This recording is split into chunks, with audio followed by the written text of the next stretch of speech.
Welcome back to another episode of On the House with Spartan Invest.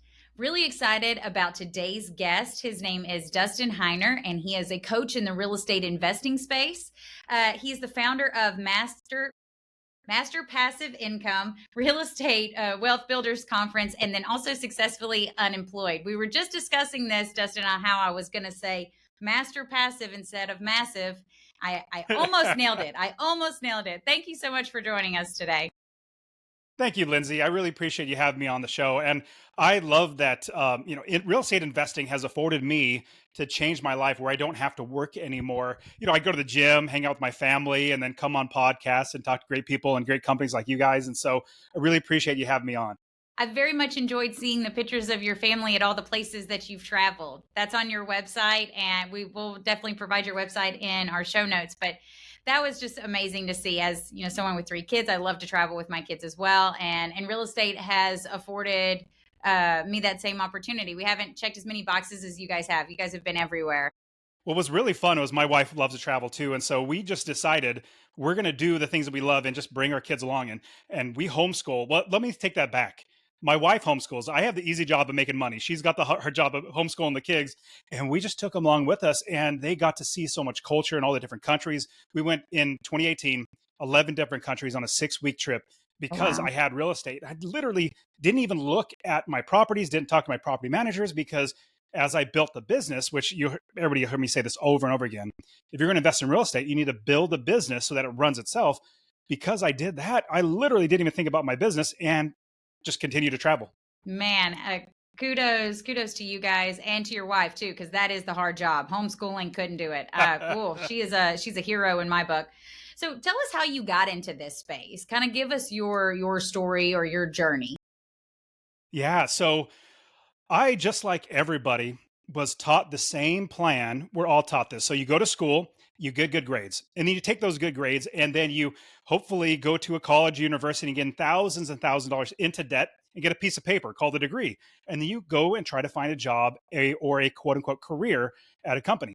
And then you work 40 plus years of your life and then retire at 65, 70 years old and hope to live on 40% of what you managed to save that entire time.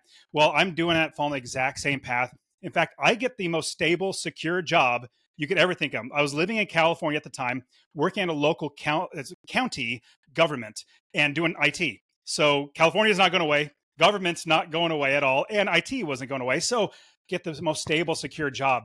And at the same time, I've always been entrepreneurial. Starting businesses, that idea. Like, I had a newspaper route. That's where you ride on a bike and throw newspapers at 5 in the morning, bang them on garage doors, waking people up. I had a graphic website design company, skateboard manufacturing business, even a convenience store and a pizzeria that I start from the ground up. But at the same time, following the same plan. So this is what got me into real estate investing. My wife and I, we bought one property and we started investing back in 2006 before the crash. We bought a house in Ohio, far, far away from us, and got it to basically start cash flowing. But like everybody, life started getting in the way. And my wife and I started having kids, and I stopped investing. And here's really what shoved me into investing. So when my wife had our 4th child, I went on paternity leave. That's where the dad stays home with the mom, changes poopy diapers and all that good stuff, bonds with the baby. Well, when I get back to work, 2 weeks off, I get back to work, and on a Friday at 3:30 in the afternoon, I get a call from the boss's secretary, like the top dog, and she says, "Dustin, would you please come to the office?" I said, "Sure." And then I hung up the phone. I paused for a second. I thought, why in the world are they calling me to the office? Like, this isn't normal. It's not usual at all. And I've seen plenty of movies. Friday at 3:30 in the afternoon is not a good time to get called to the boss's office. So I immediately started thinking, okay, about a couple months before I went on paternity leave, there were some rumors or some rumbling going on that there could potentially be layoffs because the county was having trouble with taxes. It was like, I think it was like 2009, 10, after the crash. But I immediately shook it off. I said, there's no way. I've got great seniority here. I get raises all the time. My bosses love me. So I get up and I walk down the hallway to my boss's office. Now, this hallway isn't very long. In fact, it's kind of short. But every single step that I took, it felt like the hallway got longer and longer and longer. And it felt like my feet became lead bricks because the thought of potentially losing my job is starting to weigh down on me. Well, I get down the hallway and I turn the corner and I see my boss's door. His door's closed and I see his secretary there, super sweet, nice old lady. And she says, "Dustin, would you please have a seat?" And I go and I take my seat. And she's like kind of consoling me with her eyes, sheepishly grinning at me because she knows everything about what's going on. I know nothing. So I go and I take my seat and I start thinking about my life. If I lose my job right now, did I just waste my life following this plan that other people told me to follow? And then, oh my goodness, we just had our fourth child. If I can't provide for them, does that make me a failure as a father? Does that make me a failure as a husband trying to provide for his family? Well, my hands get all clammy, my forehead gets all sweaty because of the nerves are just crushing me. Well, the door to my boss's office opens up, and out walks a coworker of mine. She's carrying a piece of paper, and she is noticeably distraught, noticeably upset. She's not necessarily crying, but you could tell her world has been rocked. She passes by me, and my boss says, Dustin, would you please come in the office? So I get up and I go into his office and I get laid off. And remember, this is the government. Nobody gets fired or laid off the government, but I did. And this is the reason why I tell the story. So I take that piece of paper and I go back to my desk and I realize two things sitting there, just getting laid off. Well, number one, I need to get another job. I need to be able to provide for my family. So I was really blessed, praise the Lord, to find another job in the same county. Another department wasn't having the issues. So check, got that. But then sitting in a chair, this is the reason why I tell the story for you listening. The reason why I now realize that I let life get in the way, that from becoming an investor, I knew I needed to stop that. So right then and there, I said, no way will I ever let anybody take away my ability to feed my family. So right then and there, I started telling every single person that I'm an investor. Now, it may so happen that 100% of my money comes from my job. That's now my part-time job. I am a full-time investor. So fast forward the story, started buying property after property after property, each one making a minimum $250 a month in passive income. That's a minimum. And then eventually I had 30 plus properties. So last part of the story, I have a new boss, great boss and all. After I had 30 plus properties, I went to him. I said, hey, boss, I'm laying you off. And jokingly, we laughed. And he says, Dustin, what are you going to do? And I said, I don't have to do anything. I own real estate that makes me money without working. So the last quick part of the story, I walk to and from my job at least a 15 minutes, like a mile and a half walk every single day because I was too cheap or too frugal to pay for parking and working downtown. Well, I've taken this walk a million times. Well, this walk, I felt like I was walking on clouds because I knew I would never, ever need a job again. And for everybody listening, what you need to realize is will never be paid what you are worth. Your boss will never pay you what you're worth. And you'll know this by your boss is paying you just enough to keep you working without quitting, but not so much money. It takes money out of their pocket. If they paid you what you're worth, they would go broke. So instead of doing that, you need to put the value on yourself. Because whenever I would reply, people ask the question, Dustin, what do you do? I say, I work for the county doing IT. Well, I'm projecting out to the world that the value that I put on myself comes from my job. No, no, no. My value does not come from my job. It comes from my God and from myself and from my family. So I made sure I'm always telling people I'm an investor. So I'll pause the story because you probably got plenty of questions. No, I love this story. This is probably one of my favorite things, and hearing it from investors of ours that are purchasing properties with us. And we had a very similar story where an investor fell on some health hardships and had just bought, you know, I think it was like 15, 16 properties, had just made a huge investment. And then about a year and a half later fell on some really hard health turmoil, and couldn't work for a period of time. And hearing his story and hearing him discuss, like, it's these properties, it's the cash flow that I'm able to keep afloat right now. And so the stories like that and stories like yours are one of the reasons why we do this. It's why it's such a big passion of mine and of ours to educate. That's why we do this podcast and put out so much free content, because this is extremely important to us. And knowing that people, because I was just like you and was on that same path. I remember getting ridiculed by my parents about, like, wait a minute, you're quitting your job, like you're leaving your comfortable job that gives you a 401k and health insurance, and and it was just and it was in 2011, 12. So it was, real estate was not great, and they're like, you're going to go into real estate right now, really, this is the time, and just not thinking that I was making a smart move, because they were very much in that you put 10% in your 401k, and these are the boxes that you check in order to get from A to B. And well, so they I love also those think, stories. and my family is the same way. So they also think that it's risky. And everybody that does not invest in real estate, they think it's risky. Now, I'm here absolutely to tell you it's so much more risky putting your life and your family's livelihood on somebody else to give you a job. They can fire at any given time. Obviously, like I said, I work for the government. Nobody gets fired or laid off the government, but I did. And so if you take my story and realize your job is not secure.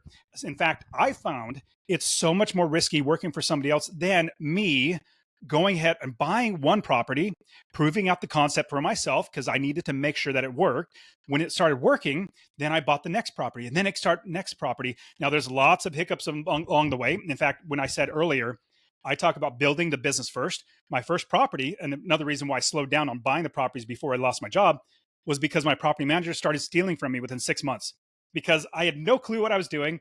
I didn't hire the right property manager. And then I realized I was doing it the wrong way. So now the risky part is people hear those stories of your property manager stealing from you. Okay, it's risky. Let's just stop. Well, if I would have stopped then, I wouldn't be where I am now. But remember, I've always been entrepreneurial. And so I thought there's got to be a better way. People have been doing this forever. It's not like this is the exception or this is the rule. This is the exception. So I started looking at how do I build a business that now owns inventory, and my properties are my inventory that make me money every single month. So now that when I talk about building a business, that's how we make sure we do everything right is we hire the experts. The experts are going to be the ones that are going to be making sure we find the right properties, that we're using the right type of financing, that they're managing it. They're going to make sure that we do everything right. So currently, how many properties do you own? Oh, goodness. Over 30. Most are long term. I do have some short term. And then I also have hotels that I invest in, as well as just closed on 355 unit apartment complex near Nashville, Tennessee. Super awesome deal. But yeah, so I'm an investor. And so everybody's starting, there's a roadmap that everybody needs to go on. My suggestion is starting small deals, single family homes, duplexes, and you start working way up. Eventually, you're doing it long enough, you get good enough, and you get the right people around you, like Spartan Invest, you get great people. Then you start getting into larger deals, and eventually get into big deals like that 355 unit apartment complex. Those aren't like everywhere. You have to work hard. You got to get the right people on you or with you. But then as you go down this roadmap, I love teaching my students, we go down the roadmap where we play in Monopoly in real life, and then we win the Monopoly in real life if we do it successfully, right? By building a business. So how did you transition from investor to teacher and coach? Like, when did you make that transition in your career or in your path? I love that question. And I I did fall into it. So as I was quitting my job, I would tell everybody, remember, like I said, I started telling everybody I'm an investor. And for you listening, what you need to do is remember that if people know you as an investor, deals are going to come your way. Financing is going to come your way, private money. You're going to have people that want to invest with you. So I started telling everybody that I'm an investor. With that, as I was quitting my job, people were saying, well, how are you quitting your job and not working? Well, I invest in real estate. The second question always comes, well, will you teach me? And so I would teach friends and family members and showing them how to do it. And I enjoyed it. That's the one thing I realized. I enjoyed coaching people how to do it. The second thing I realized, I had plenty of extra time. I wasn't working. So there's only so much golf I could play, or, the gym, I can only go so much. And so I saw the need, and then I realized I enjoyed it and I had extra time. So fast forward, well, actually, what really came to I started showing people one-on-one how to do it. And it took a lot of time. Everybody has great questions, but they're beginner questions. So what I did was I wrote a book. I said, you know what? I keep getting the same questions. So let me answer all these questions and literally give it to them. And it's not very creative title. It's How to Quit Your Job with Rental Properties. Very straightforward title. Love it. I love it. And so I would literally give it to people, say, read this, and this will answer a lot of your questions. And if you want to go further, then I can help you where you are tactically, finances and risk tolerance, all that sort of stuff.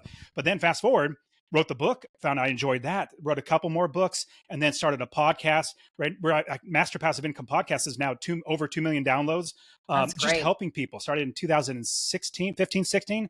And now it was just an evolution, I guess you would call it. Just kept doing one thing after another. Eventually, people wanted my time. Like, people from, internet, they were said, hey, we want your time. And I said, hey, honey, we make plenty of money. Should I just help people free? She goes, no, like, help homeschool with, like, don't do that if you're not going to make any money. If you're going to do it, make sure you make money. So now I just give away as much as I can. If they want my time, then they got to pay for the time, but they can get all this stuff for free. But that was the evolution. And now starting a conference like the Real Estate Wealth Builders Conference that you guys at Spartan Invest are great sponsors. You guys really helped so many people to invest. The conference is now getting people together so that we can meet more people of like mind so we can all help each other out. So your typical investor that reaches out to you and wants your time and you want to coach, what does that investor look like? And then, what does that set up usually for you? That's a great question because there's a roadmap, like I said, an investor roadmap that we need to go down. Hmm. And in this investor roadmap, we have beginners or like mom and pop type of people. They have 0 to maybe 5 properties. And there are challenges on each one of these steps. And then the next part of the roadmap is the scaler, somebody that needs to now scale to get more properties. Then the next step after that is the preservation.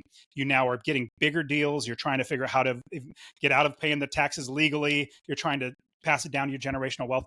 So my students, the majority of the people that find me are at definitely the beginner stage all the way to the scaler. And then meaning they're now scaling their business from 5 to 10 properties, trying to scale to 30, 40, 50 properties. And so that's usually the reason why people come find me is because as best I can, I try to break it down very simply. This is a simple process. Just follow the process, follow the step-by-step process. And so what I do is all these people that come to me, I have to teach them how to build the business. Now, when I say build the business, let's say somebody has no business, no properties at 0, I teach them how to build a business. I also have people come to me that has like 7 or 8 properties or even 10, 12, but they're frustrated. They're frustrated because it's not making enough money. It's not all it's cracked up to be. They're working a lot. They're managing themselves, whatever it might be. And I show them, hey, you skip the step. We got to go back to the beginning and build the business so that we can make cash flow every single month and make it an automatic business. And a lot of people have heard of the book, The 4-Hour Work Week. That's where the premise is. You try to make your life where you only work 4 hours a week. Well, I think working 4 hours a week is for suckers. I don't want to work 4 hours a week. I don't want to work 4 hours a month. I maybe work 30 minutes a month on all of my properties because I have experts doing the work for me because I built the business, hired the right people, and they're the ones doing the work for me. So, Spartan Invest, we have our own property management company as well that manages all the property. So, our goal for our investors is to really be the expert and the one-stop shop for real estate. A majority of our investors are not in Alabama; they're in various parts of the country and the world. So that's kind of how we're set up is to be the expert. So, did you do that in every other state? Did you work with turnkey providers or local real estate agents and property? Because you say 30 minutes in property management, I'm like, man, I got to take some notes, like because property management's tough. It can be very, very difficult and very time consuming without help. Well, I don't want to manage the properties. In fact, I don't Yeah. want to talk to tenants. So I invest in I'm with you Ohio. there. Yeah, Ohio, Texas, Arizona, Indiana, and one more. Shoot, Tennessee. So I invest in 5 different states, and every time I do that, I find a new area to invest in. I hire the experts. Now, let me give you a quick example of what that looks like. And this is the reason why the end goal is so that you have an automatic business where you're not doing it yourself. So, what I like to do is I like to make sure that as I'm building the business, I'm finding that I have the right people. So, give you an example of what it looks like. Let's say you're going to start a convenience store. A convenience store with candy bars and soda machines. Well, you would not sign a lease on a location, open the doors, and set a box of candy bars in there on the ground to start the business. You go out of business in 2 seconds. But what you would do is you would build the business first. You get the gondolas; those are the shelving units, all the candy bars go on, the countertops, the cold storage, bank accounts, cash registers, insurance, employees, everything in the business before you buy any inventory. Same thing with real estate investing. We build the entire business so that it will run itself. And then we buy the property, and that property is our inventory. The reason why I call it inventory is because hopefully it removes us as feeling personally attached to it. This is not a house I would ever live in. In fact, all the 30 plus properties, I've literally only seen one of them. In fact, I just use other experts to do the work, send me pictures. I make sure that they are taking care of the property. So instead of putting the cart before the horse and buying the properties. In fact, let me say it this way. In 2006, the reason why my property manager started stealing from me because I didn't do it right. I was watching late night TV. One of the infomercials came on, says, "Hey, we're going to come to your town, a free 2-hour seminar." I'm like, "Great. This is 2 hours for free. Teach me how to invest in real estate." So I went to that 2-hour seminar. It was horrible. It was all hype, all sales pitch. And they said that run to the back. It's normally $1 million, but it's $1,000 today. But there's no 2-hour set or 2-day seminar. Went to that seminar, and then it was a sales pitch for another 50 or 60 or $80,000. It was ridiculous. But what I did learn a little bit was how to actually invest. And what I decided to do was it's now time for me to actually invest and buy the first property. And I followed what they said. In following what they said to do, they basically say find a property anywhere in the country, then you buy it. You spend thousands of dollars to buy it, thousands of dollars to fix it up, and then you find a tenant, and then you find a property manager. Well, in my opinion, that's backwards. What we do is we build the business first so that we make sure that every single step of the way we have the right people. So I get people call me and say, hey, Dustin, I have this property. I tried to find a property manager, and the property manager says they will not manage it because they'll get shot there. I'm like, well, sorry, but you don't have an asset anymore. You have a liability. Instead, how much better, instead of calling property manager and saying, hey, property manager, I'm looking, or I just bought this property. Will you manage it? And they say no. Instead, say, property manager, I'm looking to buy this property. Just like at Spartan Invest, you guys have the property management. You guys have everything there so that you know where the properties are. And it's so much better if you say, property manager, how much will it rent for? Will you manage it? What's the vacancy factor? What are the tenants like? If they say no, then you don't waste the time and money. You move on. If they say yes, they will manage it, then you'll have expert information. So that's what I did after I got my first property manager started stealing from me. And what the biggest thing that I find in order to do it, make it automatic, is you have to take your time hiring the right people. Now at Spartan Invest, I know you guys do all the property management. You guys take care of everything, which is very, very huge. The Spartan Invest is not everywhere. When you're investing everywhere, you need to take your time to find the right places. But one quick last answer. You asked if I do turnkey. No, honestly, when I build the business, I find realtors, wholesalers, other investors, property managers, they send me deals. They send me deals, and I already have contractors. Remember, I build the business, find the right contractors, and they do it themselves. Turnkey is great when you have more money than time. Absolutely. Just go ahead and do it because they take care of it for you.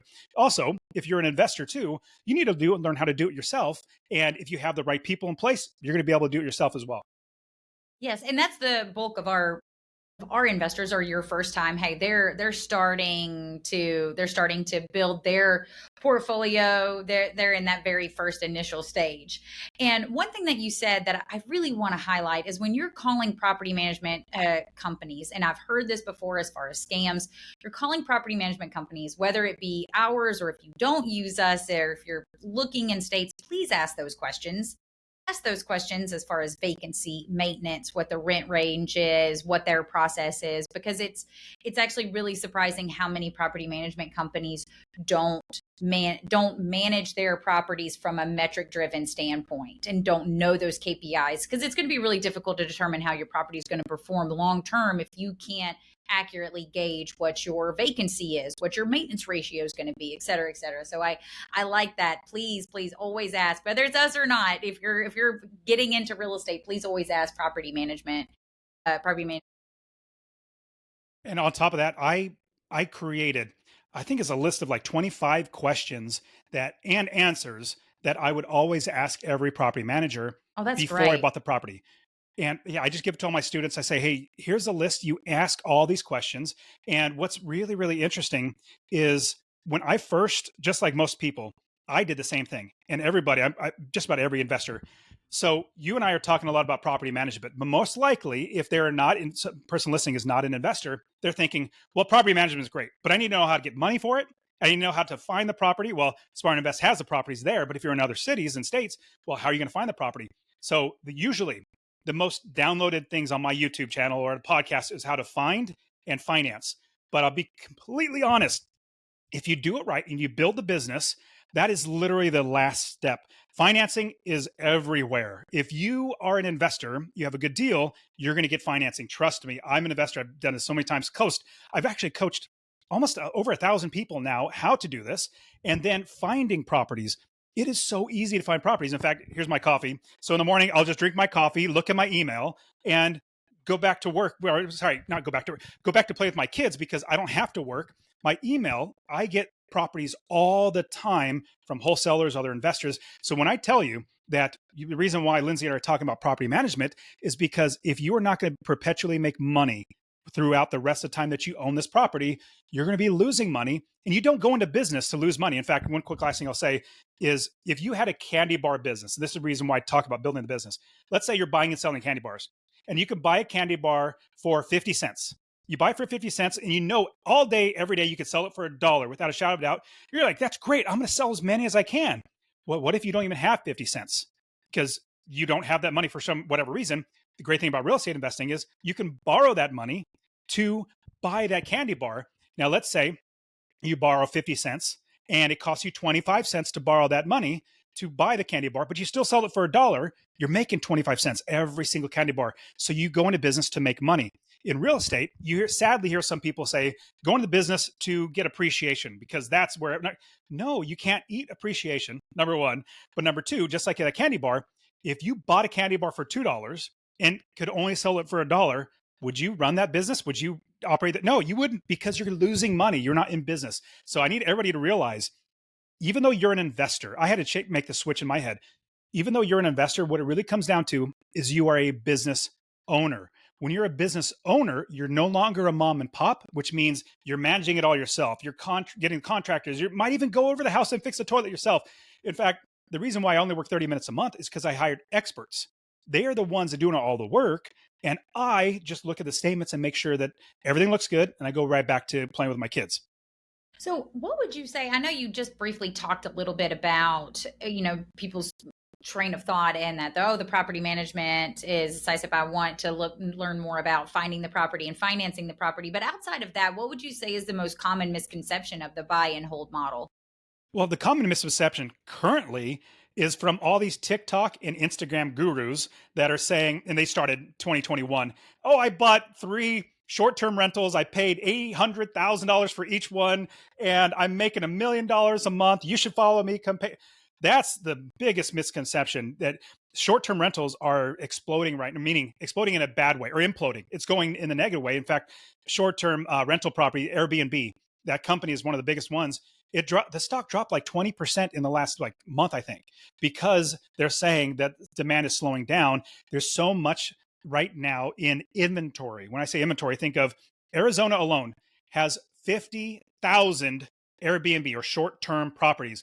Those were homes that were long-term buy and hold properties that we would buy long-term buy and hold, or homeowners. That's why prices have skyrocketed. That's why rent has skyrocketed because of that. Now, that's the biggest misconception currently, is because of the people that just said, I'm just going to buy it. And I remember seeing, this is the same thing happened in 2008. People were buying just for appreciation. They say, hey, buy the house, and then next 6 months later, it'll double the price and you can sell it again. That's what happened the crash last time. We're doing the exact same thing. And so sadly, people are going to get hurt. But for us, people who are investors, I'm actually so excited that interest rates have gone higher. In fact, I've been waiting a very, very long time. And the reason why, you might be thinking, well, Dustin, like, interest rates cost more money. Well, when you think about it, I don't pay my taxes on any of my properties. I don't pay my mortgage. I don't pay my property management fees. I don't pay my insurance. I don't pay for any of that. My tenants pay for that. It happens that it comes into me and I pay all these bills, but I don't have to pay this property manager or get the 8% and pay for that, because I have actually accounted for that. Remember, it's a business.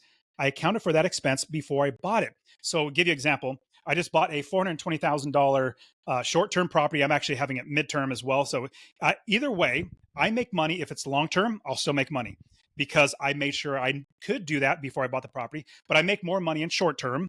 And so fall back, I can always long-term. But here's the great thing. I bought it for 8% interest rate. You might think, Dustin, that's so high. I'm like, yes, I agree, but I don't agree. If interest rates go up to 14%, I'm going to be so happy I got an 8% interest rate. Or if it goes down, where interest rates go down like it looks like it's going to, I'm going to refinance and make more money. The best thing is when you buy the property, you make money on day one because of cash flow, because you buy it right. If you hope that something happens, that's not the way to invest. It's not the way to be a business owner. We make calculated decisions. That's why I say it's not risky at all to invest in real estate if you know what you're doing. Man, if I had a nickel for every time, I feel like I've said that on the podcast, as far as like, hey, if the numbers work, if it works, it doesn't matter the interest rate, right? Because as we see interest rates rises, we see prices fall, better deals come across. Like you said, there has been a shortage of inventory. I've read a lot about the issues that Airbnb inventory is going to take, where there's not as much demand over inventory. We see what supply and demand issues can bring to our local economy, and even on a large scale. So all of that to say is that yes, absolutely. If the deal works, it doesn't matter what the rate is. If it drops, great, you refinance. If it goes up, you're going to love it. So, man, I feel like I've said that a lot on this podcast. Well, So hopefully people I are, love are having listening. other people say it too. Absolutely. And I hope they're listening because here's the great thing. I bought it for, I captured equity. I'm an investor too, so I don't pay full price. I captured like $20,000 in equity when I bought it because I talked them down. And so that's a win. But then in buying it at 420,000 at 8%, just imagine if prices come down, or sorry, the prices, interest rates come down to 5%, 4%, something like that. I'm not saying this is what's going to happen, but interest rates look like they're going to be coming down, and more than likely prices might come back up. Let's say that same house in a year and a half. Let's say if there's no crash, there's no recession, we just it keeps going back up because interest rates are lower. Then that same house might be worth 480, 500, and then you have a lower interest rate at 500,000. Let's say you have a 4% at 500,000, but I still owe $500,000 instead of 420. And so here's one key.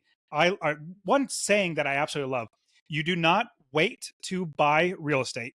You buy real estate and then you wait. Yep. Over time, values go up, rents go up, your mortgage goes down. Especially, I love, my bread and butter is residential, 4 units and below. I could do that all day. I've coached, like I said, over 1,000 people how to do. I've done it myself lots and lots of times because the 30-year fixed mortgage, that is so amazing. So Where you're powerful. going to buy. Absolutely. It is 100% powerful because over time your mortgage stays the same, but your rents go up. Yeah, absolutely. So, one of the things that I love about your model and coaching is that you're putting people in front of experts. We get questions a lot. We see on real estate platforms like Bigger Pockets a lot. It's like, hey, so what are there's a lot of scams out there, and it can be that, it can be kind of risky in regards to property management companies. Actually, you're the second guest I've had in 2 months that is their story entails their property management company stealing from them in their first endeavor. So it's, it does happen out there, but you're vetting those experts for your clients and, kind of helping point them in that right direction. So I think that's a Well, really great let me service. so I appreciate that. One thing I'll give you a little caveat is I don't point them in like, hey, this is a good company, this is a bad company, this is a good company, that's a bad company. The reason why is everybody has different risk tolerances. Oh, So what sure. I love to do, yeah, I teach principles. I teach principles on how to invest, what to look for, and with people's different risk tolerances, their goals, financial, ability, all that sort of stuff, they need to make the best decision. So what I love to do, because I've experienced almost I have not seen anything in the last, I don't know, 5 years. Meaning a student come to me, hey, Dustin, I have this problem. I'm like, oh, yep, I've seen it before, and this is here are the options that you can go through. But what I love to do is I love to give them these principles so that they don't need me. I want to teach them how to fish. I don't want to just give them a fish and say, here you go. But I want them to understand what they're doing so they're not going to need me anymore. And the beautiful thing is I also show them, if you want to get financial independence, if you want to be able to quit your job, whatever your goal is, and most people, it's like, I want to do whatever I want and afford whatever I want. Well, you got to make money. So, what I love is showing people long term buy and hold, not say long term leases, but it could be midterm, it could be short term, it could be co living. There's different options, but we buy and hold a property. And let's say it makes us a minimum of $250 a month. I have 30 plus properties now. They're making me, I don't know, some five, six, seven, $1,000 a month in passive income from each one of these properties. But if it's just a minimum of $250 a month, that is $3,000 a year in passive income. If you wanted to become financially independent, you just figure out what your number is, your exit number. I remember mine. It was $4,200. I asked my wife, how much money do we have going out? And how much money do I need to bring in for me to quit? She said $4,200. That's mortgage, insurance, all that food and all that stuff. And I said, okay, that's easy. $250 a month, that's $3,000 a year.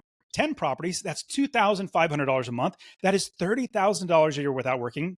20 properties, $5,000 a month. Then we have $60,000 a year and just keep scaling it from there. And remember, that's the minimum. So as I look at everything, I'm not paying for my interest. I'm not paying for the taxes. I'm not paying for the mortgage or anything like that because the tenants do. And then I make sure that I make money. And one quick last thing I'll say, everybody asks like, well, how do you make sure that you're making money? I make money because in my expenses, all from mortgage, taxes, insurance, all those things, I add in there passive income or and income line item of $250 at the minimum. So I make sure that before I buy the property, that's an expense because my family still needs to eat. That's how we put a roof over our heads. That's how we feed our family.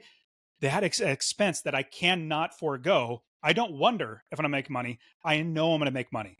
That's great. Well, so if any of our listeners want to learn more or get in touch with you, what are kind of their next steps? Oh, absolutely. Actually, I have a free course I just love to give out. Do you mind if I share that with Yes, everybody? please. Yeah, that'd be Awesome. great. If you text, I love see. In fact, my goal, I released this at my RubeCon, the Real Estate Wealth Builders Conference. My goal is to help 1 million people to invest in real estate. And this is just another way, just being on podcast. But if you text the word rental to 33777, RENTAL to 33777, I'll literally give you my course, show you how to find a property anywhere in the country, build the business, make sure you're making passive income to quit your job. Then also, you can find me on my Master Passive Income podcast that I have. I've been doing it for many years, and it's literally, Lindsay, it's like 90% me just teaching how to do this, and maybe other 10% doing interviews with other people. Two other quick last things. On Instagram, you can follow me. You can DM me. I love getting DMs. The Dustin Heiner, THE, Dustin Heiner. And no, Lindsay, I'm not that arrogant to having the Dustin Heiner. It's the only handle I could come up with. So the Dustin Heiner. But quick last thing. If you go to rubcon.com, REWBCON.com, you can come hang out with me. All my friends, we had 50 plus speakers, experts there, and Spartan Invest. April 10th through the 12th of 2025 is when we're going to have the next RubeCon. Now, this conference is not like your typical real estate conference. If you go to most conferences that you see, it's sales pitch and hype, and they just say, now run to the back and go give us a lot of money. I created this event because I hated that. I got suckered in, and I said, I want an event that I would want to go to. So I created this event. It's awesome. It's going to be in St. Louis, April 10th through the 12th. I would love to have you here with us. And honestly, it's literally just community. That's what we are building, is a community of other investors. And you guys were there last year, and you guys Yes. know that that's the whole focus of what we're doing, is helping people. This is just another way for me to help 1 million people to invest in real estate. Absolutely. It's a great event where, like you said, community get together and really just have conversations, like-minded, get some insights, different markets, everything like that. It's a wonderful event. So if you can tune out, Dustin, thank you so much for joining us today. I really appreciate it. Thank you, Lindsay. All right, guys. And that's On the House with Spartan Invest.